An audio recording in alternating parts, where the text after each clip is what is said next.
We always talked in our family about two kinds of people, the Tigger and the Eeyore. Kristen Christy Lang is a Tigger. And we would much rather be Tigger because Tigger has more fun and gets more done. That in itself is incredible considering everything life has thrown her way. I know life is short and I just want to bring joy. Kristen was born into a military family where service was imprinted on her heart. Their philosophy was we get embedded in our community. In high school, she was a fiercely competitive tennis player and a golfer. I would wake up at 4 o'clock in the morning, go to tennis practice, go to my junior year in high school, and then go to golf practice afterwards. She caught the attention of college scouts and hoped to someday play professionally. But one day, she had a massive stroke. It was crushing, absolutely crushing. Right there on the tennis court when she was just 15. The right side of my face looked like a deformed candle, like a melted candle. Doctors told her parents if she lived, she'd never walk again. I was young, I was athletic, and we had deep, deep faith. She didn't know it yet, but that faith would come in handy. Kristen went to college, and at a party, someone caught her eye. He said, "Hi, I'm Don Christie. We could never get married." And I thought, well, why is that? And he said, "You would be Kristen Christie." 5 months later, they got engaged, and 2 years later, she took his last name. So we were building our life here in Colorado Springs. For 18 years, she supported Don's work in the Air Force, then his work as a reservist. He said, "I have been told that I have to ask my unit and my airmen to sign up and volunteer for a deployment."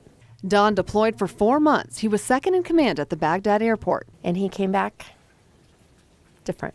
The next 4 years were tough. And now Kristen would do a lot of things differently. More in tuned, less selfish. She never saw it coming. He was different.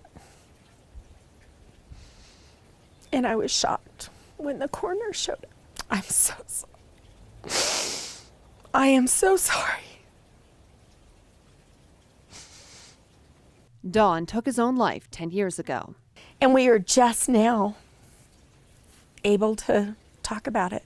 But now she talks about it a lot. These are 3 of the 7 shells when they did the 21 gun salute.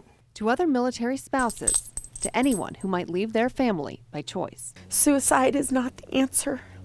It is not. Everyone's life is worth living. Her boys were just 12 and 14 when their father committed suicide. It's hard when we have to live with other people's choices. I miss Dad.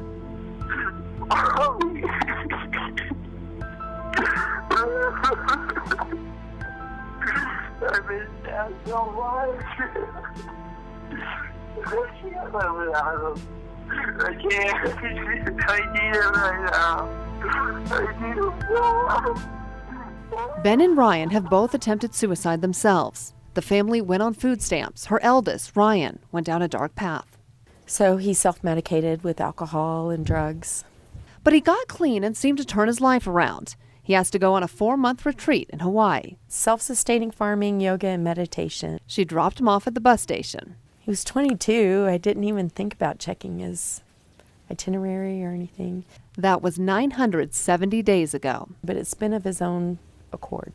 He wiped his cell and used a fake name. I've had the same phone number since 1999. That will never change. The stroke, her husband's suicide, her son's disappearance.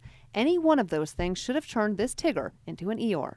You know the saying, this too shall pass? It may pass like a kidney stone, but it will pass. Kristen has since remarried. I can't imagine walking this walk without him. And she's pure sunshine, living her life with so much joy. On my tombstone, I want my birth date and my death date with an exclamation point in between.